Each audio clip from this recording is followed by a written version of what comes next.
হায় হায় হায় হায়, এ কি হলো?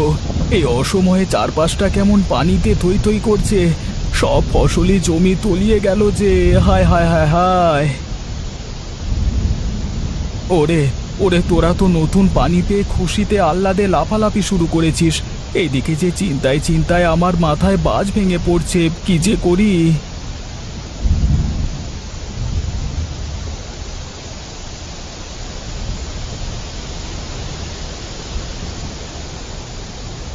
এ কি সর্বনাশ শুরু হলো আমার! পুকুরের সব পানি তো মাঠ থেকে বের হয়ে যাচ্ছে।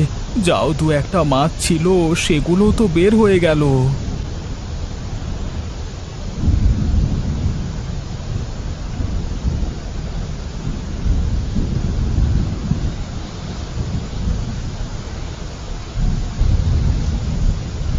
কি গো, তুমি এই বৃষ্টির মধ্যে বাইরে কি করছো? এসো, বারান্দায় উঠে এসো তাড়াতাড়ি। এই বৃষ্টির মধ্যে বাইরে কি দেখতে গেলে তুমি? গিন্নি, বৃষ্টির পানিতে মাঠ ঘাট সব তলিয়ে গেছে। কোনো ফসলি জমি ভালো নেই। পুকুরের পানি, মাঠের পানি সব মিলে একাকার হয়ে গেছে গিন্নি। সে কি, তাহলে তো খুবই খারাপ কথা। এভাবে কতদিন পানি জমে থাকবে? তা কি আর আমার বলবার সাধ্য আছে গিন্নি? কি যে হবে তাই তো ভাবছি। না জানি এবার বোধহয় কষ্টই কাটাতে হবে দিনকাল। অত চিন্তা করো না তো তুমি। চলো, ঘরের ভিতরে চলো, আমি তোমাকে আচার দিয়ে মুড়ি মেখে দিই। মনটা বড়ই বিষণ্ণ গিন্নি, কিছুই খেতে ইচ্ছে হচ্ছে না যে। তুমি চলো তো, দুজনে মিলে গল্প গুজব করলে সব ঠিক হয়ে যাবে। আর এভাবে একা একা চিন্তা করলে তো তুমি শেষ হয়ে যাবে। তার চেয়ে ভালো চলো।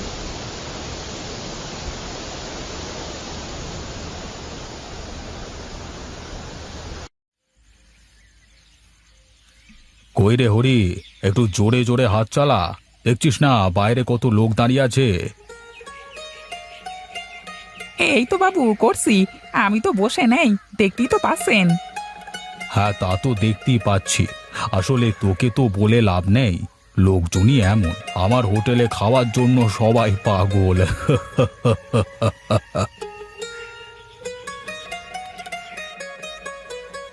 ওরে বাবা রে, কোথাও একটু বসবারও জায়গা নেই।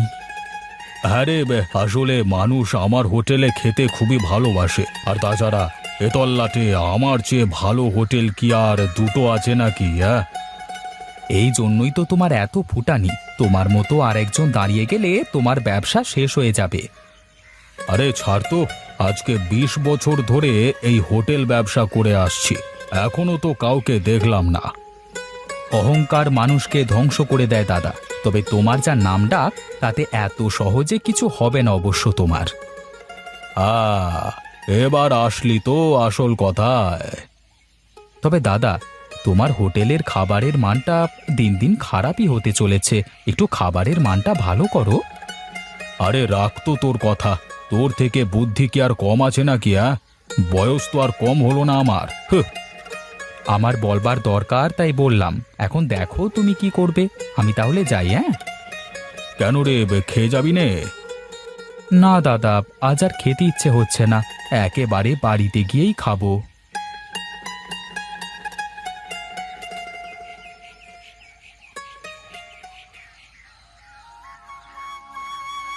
আরে মোহনদা, তুমি এখানে বসে কি করো একা একা? না রে, তেমন কিছু না, এমনিতেই বসেছিলাম। না না, তোমার মুখ দেখে তো তা মনে হচ্ছে না। তুমি নিশ্চয়ই কোনো দুশ্চিন্তায় আছো। দুদিন ধরে বৃষ্টির পানিতে ফসলের মাঠ ঘাট সব তলিয়ে আছে। ফসলগুলো সব নষ্ট হয়ে গেল। এবছর তো বেঁচে থাকাই কষ্ট হয়ে যাচ্ছে দেখছি। কি যে বলো না দাদা, তোমার মতো সুযোগ থাকলে তো আমি কিছুই নিয়ে ভাবতাম না। আমার আবার কিসের সুযোগ দেখলি রে তুই? কেন, তোমার রাঘব তার হোটেলের সামনে জমি আছে না? ওখানে তুমি একটা হোটেল খুলে নাও। দেখো না, রাঘবদা এক হাতে ব্যবসা করে। আসলেই তো, আমার তো মাথায় আসেনি কখনো। আসবে কি করে? তুমি কি এত কিছু নিয়ে ভাবো নাকি?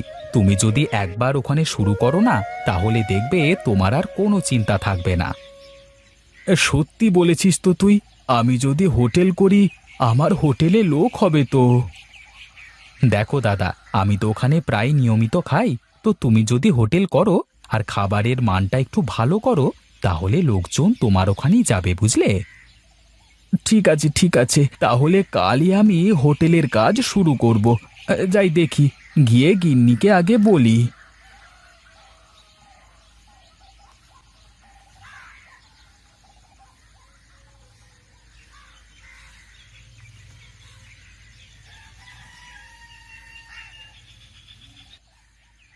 কিরে হরি, মোহন আবার এখানে কি করবে? কি আর করবে বাবু, দেখে তো মনে হচ্ছে হোটেল খুলতে যাচ্ছে। তা কি করে হয়? আর হোটেলের চিন্তা ভাবনা ওর মাথায় আসলো কি করে? কার মাথায় কখন কি আসে কে বলতে পারে বাবু?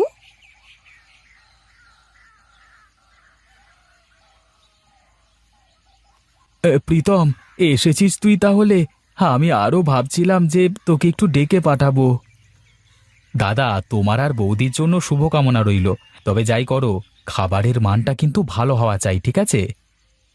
আমার হাতে রান্না যে একবার খাবে তাকে আবার ফিরে আসতে হবে ঠাকুরপো। তাহলে তো হয়েই গেল। এখন তাহলে তোমরা কাজ শেষ করো, আমি একটু শহর থেকে ঘুরে আসি। হ্যাঁ, কাল কিন্তু খেতে চলে আসবো। হ্যাঁ, ঠিক আছে, সাবধানে যাবে আর কালকে সময় মতো চলে আসবে কিন্তু।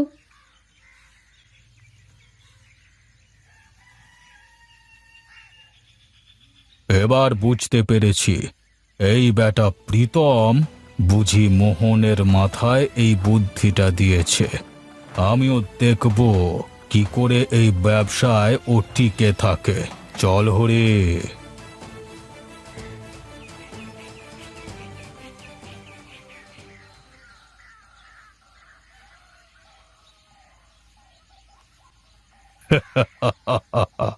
দেখ দেখ হরি দেখ, ওদিকে মোহন আর ওর বউ কিভাবে দাঁড়িয়ে আছে। হ্যাঁ কর্তা বাবু, হ্যাঁ দেখছেন না কিভাবে অসহায় চোখে এইদিকে তাকিয়ে দেখছে। দেখবে না, আমার হোটেলে সবাই খাচ্ছে আর ওর হোটেলে ওরা মাছি মারছে। ওগো, আমাদের এখানে তো কেউ খেতে আসছে না, তাহলে কি হবে? চিন্তা করো না গিন্নি, শুরু যখন করেছি কিছু না কিছু তো হবেই। কি দাদা, এভাবে মন খারাপ করে আছো কেন? কি হয়েছে? দেখ না, ওদের হোটেলে কত মানুষ আর আমার হোটেলে একটাও নেই। আরে বাদ দাও তো, আমাকে আগে খেতে দাও।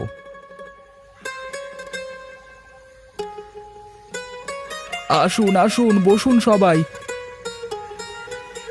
কই গো গিন্নি, ওনাদের সবাইকে খেতে দাও, খেতে দাও।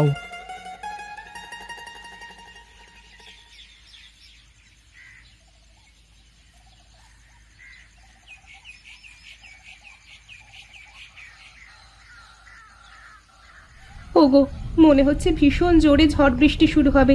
চলো বন্ধ করে বাড়িতে যাই। হ্যাঁ গো, তা তো যাব, কিন্তু আমার তো চিন্তা হচ্ছে এসব ভেঙে চুরে উড়িয়ে না নিয়ে যায়। অত চিন্তা করো না তো, যা হয় কাল দেখা যাবে।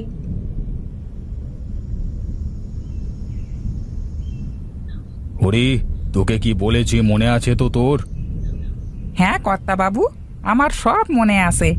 যেই ঝড় শুরু হবে সাথে সাথে আমি গিয়ে চাল টাল সব উড়িয়ে দেব।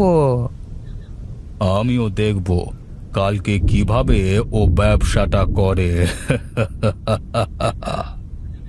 আপনি এক কাজ করেন বাবু, আপনি বাড়িতে চলে যান, আমি আমার কাজ শেষ করে তারপর ফিরবো। বেশ, তাহলে যা বলেছি তাই করিস, কিন্তু আমি কালকে মোহনের কান্না দেখতে চাই।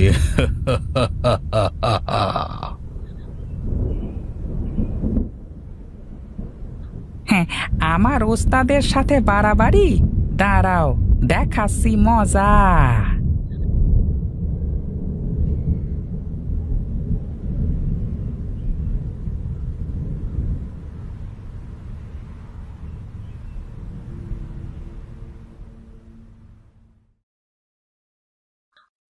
আমার সাথে কি হচ্ছে গিন্নি?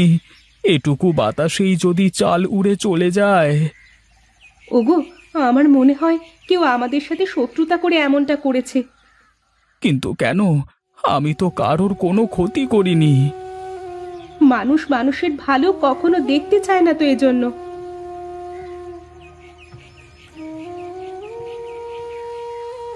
আমার সবকিছু শেষ প্রীতম, সবকিছু শেষ। আমি আমি খবর পেয়ে ছুটে এসেছি দাদা।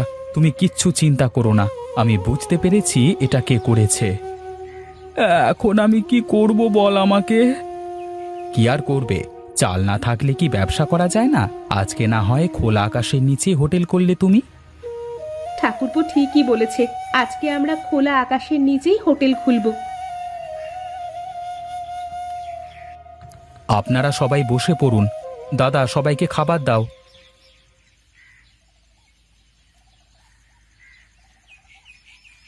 দেখো দাদা, দেখো সবাই কেমন তোমার হোটেলে খাওয়ার জন্য ছুটছে। কি রে হরি, কি ভাবলাম আর কি হলো? ভাবলাম ওই ভাঙা হোটেলে কেউ খেতে যাবে না, কিন্তু কি হলো? সবই কপাল দাদা বাবু। আমার মনে হয় আমাদের আর মোহনের সাথে না লাগাই ভালো। কিন্তু আমি তো আর ওকে এমনি এমনি ছেড়ে দিতে পারি না। দেখেছিস, আজ আমার হোটেলে একটাও লোক নেই, সবাই ওর কাছে খাচ্ছে। আমার ছোট মাথায় এত কিছু আসে না বাবু। কিরে, তুই আবার এখানে এলি কেন? আমি জানি এসব তোর কারসাজি। বুঝতেই যখন পেরেছ তখন বলি শোনো, তুমিও অন্য কারোর প্রতি হিংসা না করে নিজের হোটেলের খাবারের মান ঠিক করো, তাহলে লোকজন তোমার হোটেলেও খেতে আসবে। হ্যাঁ, এটা তুই ভালো কথা বলেছিস। হ্যাঁ, এখন তো তোমরা দুজনই ব্যবসায়ী, যার সার্ভিস ভালো হবে লোক তো সেখানেই যাবে, তাই না? বেশ বেশ, তোকে আর কিছুই বলতে হবে না, আমি সব বুঝতে পেরেছি। তা না হলে কি সবাই এত ভালো হোটেল রেখে ওই ঝড়ে ভাঙা হোটেলে খেতে যায়? তুই আমার চোখ খুলে দিলি প্রীতম, তুই আমার চোখ খুলে দিলি ভাই। বেশ, এবার তাহলে আমি যাই, আমার আবার দেরি হয়ে যাচ্ছে। চল রে হরি, আমাদের অনেক কাজ করতে হবে, কাল থেকে শুরু হবে নতুন যুদ্ধ।